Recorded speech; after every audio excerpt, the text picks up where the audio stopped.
Welcome to Ponytails and Pep Talks, the podcast where blowouts, breakdowns, and breakthroughs are a weekly discussion. I'm your host, ReJeania. For over 3 decades, I've been behind the salon chair as a stylist, an owner, and yes, your favorite unlicensed therapist. I have heard it all. The tears, the triumphs, the you won't believe what just happened stories from courageous women overcoming incredible obstacles. So let's meet one of them right now on Ponytails and Pep Talks. Hello everyone, welcome back to Ponytails and Pep Talks. Today is part 2 with ReShay Rodgers and her story of survival, healing, and hope. And content warning again, just to remind you guys, we will be talking about domestic abuse, drug abuse, and make sure there's not little kids in the room. We will be talking about guns and things like that today also. So that being said, let's recap our story from last week. Hey, girl. Yeah. All right. So in 2011, in a little town in Texas, something not so great happened. Your ex-husband that had gotten himself messed up with drugs and not in a good mental state, very upset that he wasn't getting his way, decided to walk into her parents' home and murdered her father, shot ReShay several times, hoping that to take her life. She, after being on the floor, she really felt like God told her to run. That's all the words she could hear in her mind was just run. She got up, bleeding, hurt, dying, and ran to a neighbor's home. In the meantime, he began to murder her mom, leaving their 15-month-old in the home. And she got to her neighbor's house. They called the police. And I think that's about where we left off last week. Yes, ma'am. So after the neighbors called the police, and you had said it took a while for the ambulance to come and find you because it's so rural. It was a fiasco. Yes. So they loaded you in the ambulance, and at that point, did you lose consciousness or did you hear what was going on? My vitals were slowly fading. That's when they realized that, it was pretty serious to get me on a Halo flight.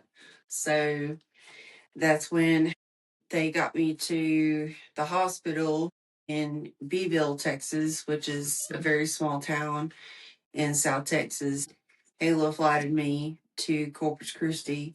So once I got to Corpus Christi at the hospital, I remember news crews just being there, like videoing the whole time. And they said one thing that I did, I waved at the news crews. And so it was pretty serious. I walked into the surgery room and the doctors, and it seemed like there was, 40 people in the room. Mm-hmm. And they just said, we're going to save your life, but you're going to go to sleep for a long time. Mm-hmm. So I knew that what I had ahead of me as far as my path was going to be real serious. So what were your thoughts then, at that moment, other than, I'm sure you were thinking, about yourself and am I going to live? And what other thoughts crossed your mind? Were you thinking about your mom and dad? Were you thinking about your daughter? Or were you just thinking, I need to survive. I need to live through this? I knew in my heart, God told me pretty much that my parents were at peace, that they had went to be with the Lord. Mm-hmm. And something in my heart told me that my daughter was still alive. And so it was just fight mode. I fought for her because she's my heart. My daughter's in my heart. And that's all I thought about was, Leo, just live for her and stay awake and just fight. Mm-hmm. So that's what I did. It is, because God had a much bigger purpose set out for you. We talked about your parents were your rock. They were absolutely God-fearing people, raised you so wonderfully, and all of a sudden now, when the lowest point in your life at this moment, your rock is gone. Who stepped in? Who came in to, to help put this all back together? I tell you what, I'll never forget it. When I was in the ICU, there were people lying down the halls waiting to see me. And at that point in my life, I realized, like, wow, there's so many people that care about me. Yeah. And one of the big people was, his name is Jesse Berthold. He grew up with my father, one of his best friends, and he is a pastor. And he was seriously there till the bitter end. And him, amongst so many other people, like I said, it was just, you never realize how important your life is until you're at that point that I was. And I've never seen so many flowers, so many people. Just, I couldn't be more grateful for the people I have in my life. I'm sure all that energy of love, and of course the prayers, and because I'm sure there were a lot of people down on their knees knowing that you desperately needed that. So I'm sure that's comforting too, knowing that. I'm glad all those people were there for you, because this is now was just the beginning of this journey you were going to have to take. Yeah. How many days in the hospital were you this first time? After I was shot, when I was in ICU, let's see, it was probably about 7 days in ICU. And so they had a breathing tube, and it was my goal to get out of ICU, because in ICU you cannot see children. They will not let children in there. And so all I wanted to see was my daughter. I just kept telling myself, learn how to walk again, learn how to breathe, learn how to do everything that was taken from me. And so I did. They got me on, the what they call the regular level. Where you're like in a regular room. And the first thing I said, I said, please bring me my daughter. Of course. And they brought her to me, and I remember her like pressing the buttons and, making things go off and stuff in the hospital bed. But it was so like euphoric, because that's what kept me alive, was her. Mm-hmm. I can understand that, and thanks for sharing that. I want to tell you too, I so appreciate you being so vulnerable, with all of this, and I appreciate you being here. And since we've met, we've actually become very close very quickly. And I will say just the strength that you have to see from where you were then to where you are today is such a miracle of God. It's a true miracle. I see you have your buddy with you today. Who's with you today? His name is Bigsby. He's been by my side for over 6 years. He is quite the squirrel hunter, but he goes everywhere with me. So he's on the podcast for a reason. That's right. He's here today. He's offering his support for even nowadays. That's right. So now you're in the hospital. You now, you knew in your mind that your parents were gone, that your husband was gone, but now somewhere the reality had to set in of all of this. What was going through your mind as now you're thinking, okay, there's going to be funerals, or did they wait for that? How did you wrap your mind around that? Yeah, going back to my dad's friend, Jesse Berthold, he basically just took care of everything. And, our family had so much loss, and he took care of the arrangements, and they waited until I got better and obviously was released from the hospital. And then up ahead of me, I had my daughter that I had to take all the way from San Antonio to Philadelphia. And so I had to accomplish that as well. So it was a waiting period of us getting better. And so there's really no way to describe in words the way that was. I mean, once I was shot, my jaw was wired shut, and I was missing a lot of teeth, and I looked like just something out of a horror movie pretty much. So I had to just stick it out and be there for my daughter because she needed me.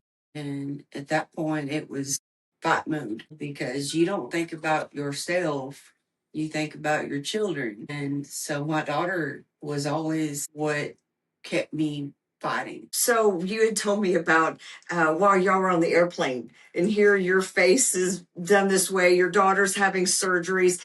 She's not looking so altogether hot either. What did you tell the stewardess? Tell me that story. Lord. So my daughter has a rare muscle and joint disorder called arthrogryposis. And at the time, she had hot pink casts on her legs. And here I am, jaw wired shut, look like something like I said out of the movies. And, the stewardess came up and she said, "Was that like a bad car accident?" And I was like, "Yeah." That was much easier to explain. And just went with that. So when you've been through what I've been through, you just fight because that's all you have left in you is just fight. Yeah. So I wonder then, or you tell me you have been through a massive, massive, thing. What do you think God's purpose for all of this has been for you? What purpose do you see out there for this? Well, my second purpose in life was my second daughter, Daxlin, and she was a miracle. And she brought me so much joy. And to have your body go through that kind of trauma and so many surgeries and procedures, and to come out of it, to be able to recreate what God gave us, which is Daxlin. And it was just a beautiful thing. And I'm forever thankful that God gave me her. So that's my purpose in life. I'm thankful that I was able to have her come into this world, and not only come into this world, but now she gets to bring others joy. She does. God's purpose for you to be here is for those girls. And you may not even know at the moment what that direct purpose, will be. Also, though, you have been, once you've kind of started going through your healing, where did you start with your healing in the beginning? Therapy, friends, for your soul healing, for your mental healing?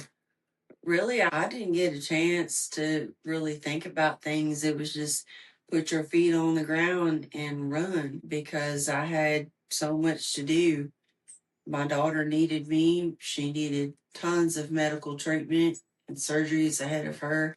So she's what kept me going, honestly. If it weren't for her, I don't know what I would have done. You had a focus. Every day I would hear her in her crib, and she would, Lael has always been so joyful, no matter her struggles. She's been joyful, and I would always hear her in her room down the hall, and I'll get up and go to her, and it was like our day would start. And there was never a beat that was missed because I live for her. Right. You've made it your purpose. So what about nightmares? Do you have nightmares of that, or did you before and now not so much? Yeah, I do suffer from PTSD after everything I've been through, and it comes in waves, honestly. I've been very grateful because I think once you get to peace with the Lord, obviously, and you have peace in your life, the people that you're around, that's a big deal. I'm very grateful to say that I don't have to take any medication, that I haven't had a nightmare in well over a year now. So I'm very proud of the progress that I've made in my life. Definitely.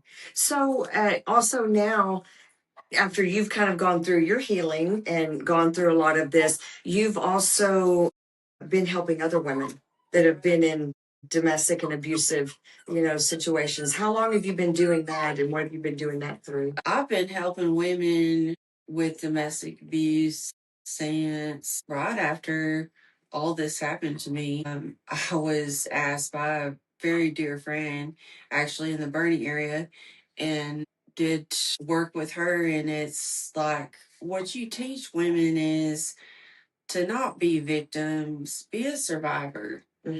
And that's the goal. If somebody would have taught me that back in those days when I was a victim, I could have perhaps taken other steps. But, it's hard to confide in people that are your family because you're afraid of, you know, are they going to still respect me, or just a lot of different things. And so I still work with so many women, not just only in Bernie, in the Houston area as well, and their stories are just wild. If you think you've heard it all, you haven't heard it all. I could imagine. So I'm so grateful that you're able to help them now. Have you had women that you ended up speaking, because you've done some speaking engagements and things like that, that maybe had not opened up before about the domestic abuse, and once hearing your story, it allowed them to be relieved and to come talk and to get help? Oh yeah. Um it's always been an open door policy. I've always been a very open person, and that's why people gravitate to me, because they feel comfortable, like they can be themselves. And each story is different. It could be somebody's daughter, somebody's friend, a connection somewhere in their life, and they would call me up and be like, ReShay, this individual is struggling, and can you talk to them, or can you meet with them? And of course, the answer is always yes, because it's so near to my heart. Because if I can save one life, just one, then that's why God has me here. It is, and I think that a lot of that is your purpose. God gave you the strength. Your parents gave you strength and love and wholeness growing up. And because of that, you're able to speak to these other women and be that beacon and be that light for them. And I know they're grateful, and I'm grateful that you're able to do that. So many people don't understand. Sometimes when people are in domestic abuse and things, like you say, they hate to open up because they don't know what their family's going to say, or sometimes their first answer is, we'll just get away from them. We'll just go. And someone that's never been in that position does not understand it's not that easy. What should we tell people that if someone does come to them and tell them, hey, I'm in this situation, or you're starting to see that, things aren't okay? What should we say to them? What's going to be the best help for them? I remember a point in my life where I had to tell myself, ReShay, this is who you were before you were abused verbally, physically, and you have to remember who you were before somebody tore you down. And remember that you've got people that love you. Yeah. And an abuser always will take the people out of your life. They'll yank them out of your life so fast, like a clothespin. And that's the main thing, is to go back to who were you before this person basically ran you into the ground. You were probably successful, beautiful, vibrant, had a great support system. A narcissist doesn't choose a person that is, not a good person. They know how to pinpoint someone that is very good, if that makes sense. And so my advice is just remember who you were before this person tried to basically ruin your life. And the people that have always been there for you are still there for you. They're always going to be there for you. And you're always going to be loved. And I mean, look at me. I've got scars all over my body. And that doesn't matter. No. The people that love me, they say you're beautiful, and I am. And everybody that knows your heart will never ever question who you are. So hold on to what you know is near and dear, which is your support system, and they'll always be there. And you were a good person before this, and you'll always be a good person because God's got your back. Always. Absolutely. I have noticed too with the narcissist or the avoidance, they all do seem to follow some of the same exact patterns. It's almost like they all read the narcissist handbook and go through it step by step. And truly one of the biggest, things, if we wanted to list a few things for people to be aware of, it's the isolation from your family and friends. Yeah. That pretty much is one of the number one things that they do, even from the ones that are kind of mildly narcissistic to the ones that are just over the top narcissistic. It literally is almost the very first thing. The love bombing is massive. And then they make you think that, oh, you're so wonderful. Oh, don't go over to your sister's house. Come stay with me. Let's go on a vacation. Let's do things. So, if we wanted to list, the top 5 things, for people to look for, and that would be, the love bombing, definitely the isolation. And then after they have you hooked and you're in love and you feel great and everything, then all of a sudden the nitpicking starts. And then see they're nitpicking you, but you don't have a circle of friends or family to kind of talk to about that. So then you have your own self with your mind that, your emotions start going, all over the place. So I want women to understand that this is the same thing, no matter the narcissism, the abuse, they all kind of follow these same steps. And, if someone finds themselves in that position, again, reach out. And for those of you that have not been in those kind of situations and you don't understand, and you're watching your family member, you're watching your friend, over and over going back to the same person, or not listening to what you're saying, have some patience, have love, just love them. That's the best thing you can do. Love them, let them know that you love them, no matter how many times they go back. You have to understand that the abuser changes the signals in your brain until you're confused. And the longer you're with them, the worse that becomes. So the best thing that you can do is love them and be there for them. Yeah, my mother was my biggest supporter. I mean, both my parents, they were married for so long, almost 30 years. And no matter what, my mom and dad always had my back. Mm-hmm. And they would just pick up the pieces when it would crumble. And I mean, he would come after me and try to kidnap me, hold me hostage, anything you can imagine. And my mother, I mean, they were putting their own lives at risk if we stop to think about that. And they died for protecting me and my daughter Lael. And that's, in my opinion, the biggest thing in my life. My mom was my best friend, and my parents, they were best friends to each other.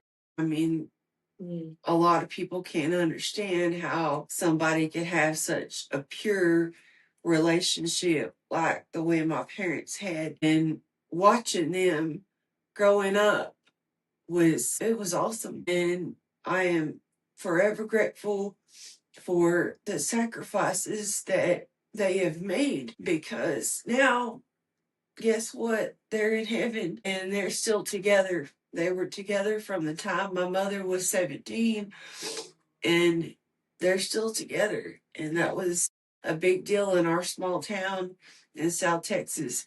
It was always, you know, they said K&R, which is Kenny and Retha together forever. In fact, on our hometown stadium at the football game, they had K&R on the football field, because my mother worked up at the high school for probably about 15 years, and I was barely able to walk, and I was able to get up into the stadium and be part of that game and honor them and their legacy, because they truly did have a legacy.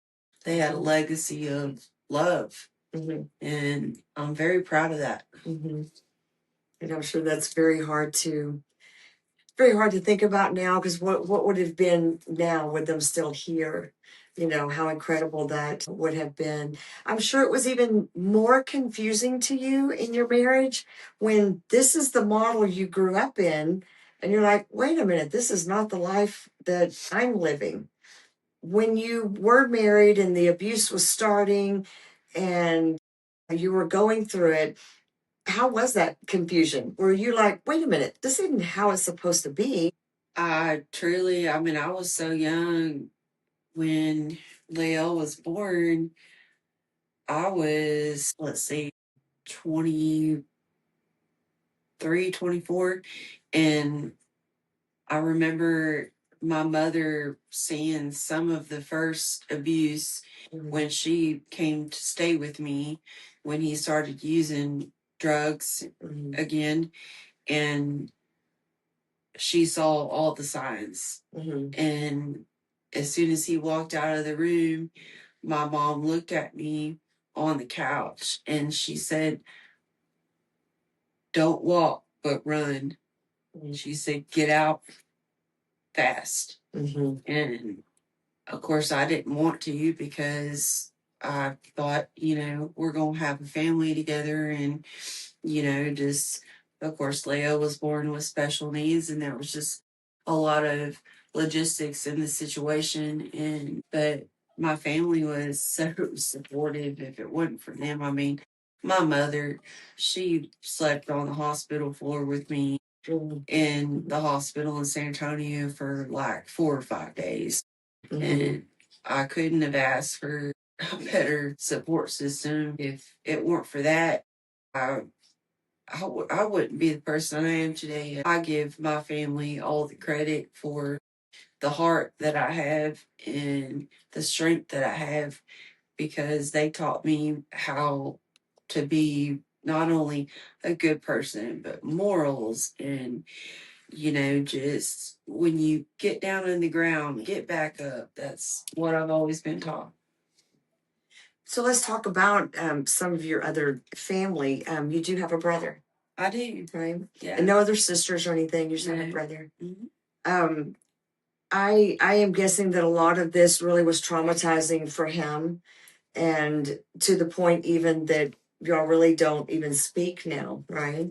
Yeah, my brother, he's a good man, and has a beautiful family, beautiful life. And it's, when you have to go through that, it's just hard. And so I wish him nothing but the best in life, because, like I said, he is a very, very good person. And I'm very proud of who he is. Is he an older brother or a younger brother? Older. Older brother. Yeah, just a couple of years. Yeah. Do you worry that that maybe he blames you for your parents not being here?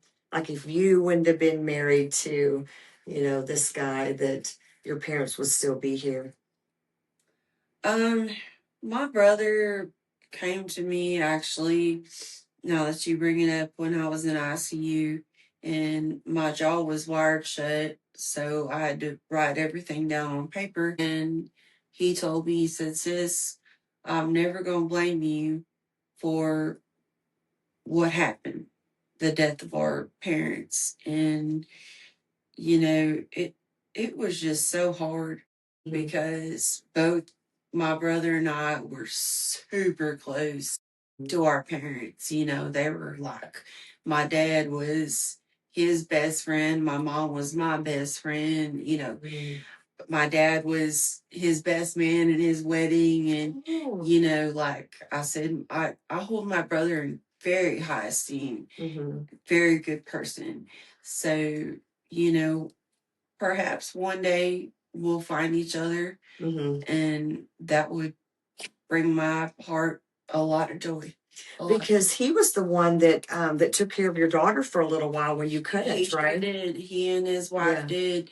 And, they just sit it on a wing and a prayer. They didn't have any children, and they just stepped in and did everything. And, everybody pulled their weight. It doesn't matter, not no names mentioned, but everybody played a role in the healing process, whether they're part of my life now or not. It doesn't matter. I still respect them very, very, very much, because anybody that is willing to step in such a tragic situation, in my opinion, is a good person. Absolutely. And your brother loved you, and He's still sister and does. stuff. And right. He loves you to this day. There's probably just a lot of it he's still processing. He had a hard battle with his health, with dialysis, and just what they did for me was amazing.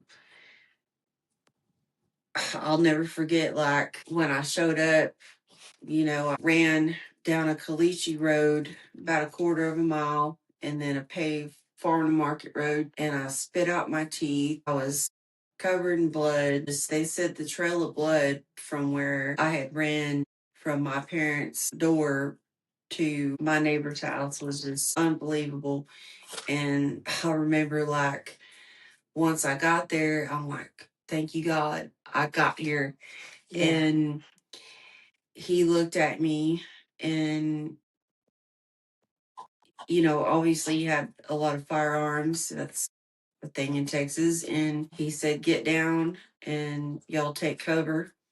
And that's when I found the towels to tie off my leg and kept myself elevated so I wouldn't choke on my own blood. He was just shaking as he had one of his firearms pointed at the windows, because we didn't know if, if he would come there. If he was coming, because there was a lot of gunfire after I had left. So God bless them. I know he had to have medical treatment after yeah, because he was a dialysis patient, and he was trembling, and the stress of what happened. It was a big deal for anybody involved. Of course, there's like news crews everywhere, and it was just a very, very wild situation for anybody involved. And it was so traumatic for my family, because my uncle, my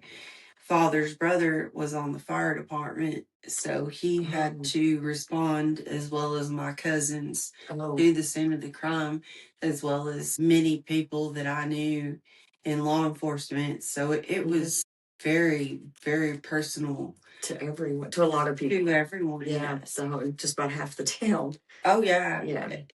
There was so many people involved that it was like everybody knew about it. After this had happened, to go like to the grocery store or anything, it was, you couldn't avoid it. Everybody associated, me with that tragedy. So that's why I moved on with my life, and was able to make a fresh start, and I'm very proud of that. You should be, very much so. I should be very proud of just the person you are today. Just sitting here, you're an amazing person. Appreciate it. So now let's move forward a little bit. You got invited to come to Bernie to take care of your third grade teacher. How did that come about? She was such a cool, super cool lady. I'm probably gonna get choked up talking about her because she was just awesome. I've got people in my life that my friends or my family, and I was asked to do this job and got to see her go to heaven here in Bernie, and she loved me very, very much, and I loved her very much. Super grateful that their family asked me to be part of their life and trusted me the way they did, and they still do, because it takes an immense amount of responsibility to take care of somebody, and you've got to just show love, and that's all I've known in my life is love. My parents taught me so much love, and I remember so many scriptures about, take care of your elders in the Bible, verse after verse, and I'm fortunate enough to have gotten to live through that and to have that stamp on my life that, hey, I did something that was extremely important and I'm super proud of. So I love the hill country. Yeah, so how incredible though, this third grade teacher that's not from here, from your, young age, and then you're living here and around here, and then get to be with her. Did it feel like getting to take care of your mom? Did it kind of fulfill that little spot of, you didn't get to take care of your mom as she got older? And did it feel like taking care of your mom? It was like just a godsend thing. I was super, super close to my mom's mother. We called her Granny, and I got to be with her a lot, and she taught my daughters how to cook and, just all kinds of different cool things in East Texas when I lived there. And it was like the whole time that I was with her, taking care of her, I could feel my grandmother with me. And of course, they were friends and they knew each other. They were both school teachers. And I could just feel the presence of my grandmother, like telling me, just keep pushing on, ReShay, because this is what you're destined to do, and this is going to leave a mark on your life, and that's what you do, is you take care of others, because you never know when your time's going to come. We're never going, none of us are going to live forever, and we have to take care of each other.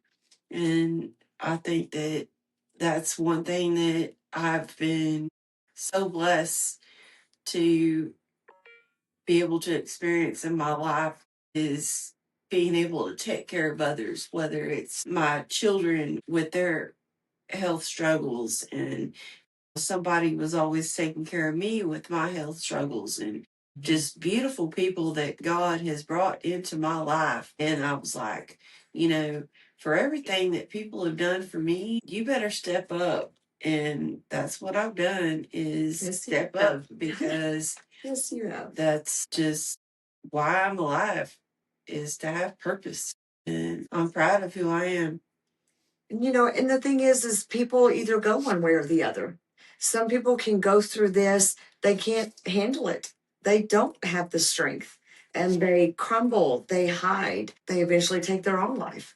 So that is a different path that could have happened. But the being instilled from your parents and from your faith in God and helping others and seeing how you benefit other people's lives and the strength that you do have a right to be very proud of yourself. Yeah, I give all the credit to, I've said it many times, I come from a long line of love my parents loved each other very much, and grandparents and great grandparents. And I give the credit to my upbringing is just seeing such a beautiful way to love. And love, my mom used to say, love unconditionally. No matter what, love unconditionally, because that's what's going to get you through the hard times. So, you've kind of answered some of that. I was going to ask you about if your mother was standing right in front of you right now, what do you think her words would be to you? My mom she was a character and very strong-willed and just a beautiful heart. And my mother she would say, I think, baby, no matter what, you have been nothing but an overcomer. And it doesn't matter who you are. Life is ugly, and it doesn't matter if you think that you've checked every box in your life. I've done this right. I've done this right. There's things that go wrong. When things go wrong, you have to learn how to be an overcomer. And that's what my mom would tell me is, baby, you're an overcomer. And I know that I'll see her in heaven one day. Everybody I love. And until then, they just better hold the seat because I'm going to keep rocking and rolling. They are. Yeah, they're watching over you. What about just Dad's big hugs? Do you miss hugs from Dad? My dad was so cool. Like the most patient man. He was oil and gas business, most patient man you've ever known. Musician. He was a great drummer. Loved life. I mean, just always just there for you, no matter if you were friend or family. And yeah, my dad, I miss him very much. But I know that he's with my mother. And if there's anything to say about my father, it's that when God took him home, I knew without a doubt that I had peace in my heart because I knew where mom and dad were going. There was no doubt about it. And so my father he left a legacy, both of them did, at such a young age, at 53 and 49. Everybody will remember them for their kindness and their good hearts, for opening up their home to friends and family. And everybody knows that my parents' place was the place to go. It was the hangout, and everybody was welcome, and always just such a good place to be. And I'm so proud to be from such a beautiful family, honestly. I think I feel super jealous that I get to meet these people. They would have loved you. I think I would have loved them very much, but I am grateful though that I got to meet you. Me too, girl. Is there anything else that you want to say to people out there about what happened, or where you're headed now? What are your joys now? What do you look forward to? What does your future look like to you? My future right now is I want to help whoever is in my path. And I know that that's God's purpose, is just sharing my story and letting not just whoever's watching this, but the next person that sees, my name, or, is going through something, to know that you're worthy and you're beautiful. And those are things that you have to keep in your heart. And no matter what has been told to you, that you're going to get through it. I got through it, and here I am today. So just always keep your head up. That's my advice. Keep a smile on your face and keep your head up because good things are coming your way. I have a quote that I have down in my kitchen that I try to live by every day, and that's always believe something wonderful is about to happen. You know, even though you went through this tragedy one day, you know, the amazing thing was all the people that stepped in. There was always things happen. They're going to in our lives every day, but always look for that wonderful thing that's going to happen. And I think that's what you do. You know, yes, this happened, but you know, my neighbors stepped up, my friends stepped in, love continued, you know, to flow, and you were able to look for those wonderful Or things. just like, look how I met you Yeah. going to get my hair done after, 6 months of not getting it done. At all. And,